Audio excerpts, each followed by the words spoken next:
impact on leaders and also on the organizations that they serve.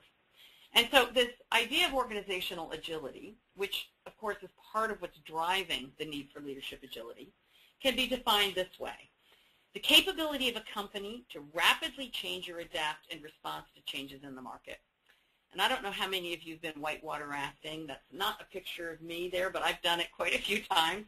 And that notion of being able to respond on the fly, think on your feet. Some people like to say see around corners, which is a phrase I think is quite descriptive, is really, really critical. It's not a nice to have, it's a must have.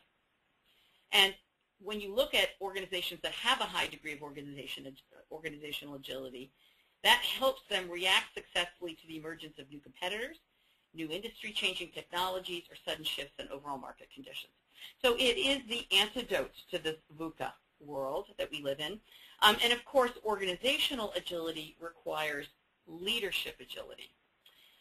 Now, just a few years ago, Forbes, in a really interesting article that's referenced here, estimated that only about 10% of today's employees have the appropriate levels of leadership agility that's needed.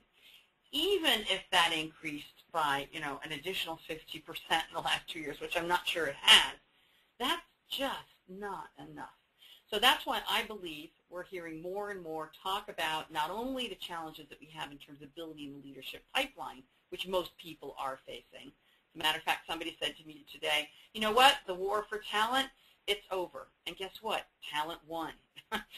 So we're going to continue to see that. But then, in addition, we need leaders who are able to flex with the situation.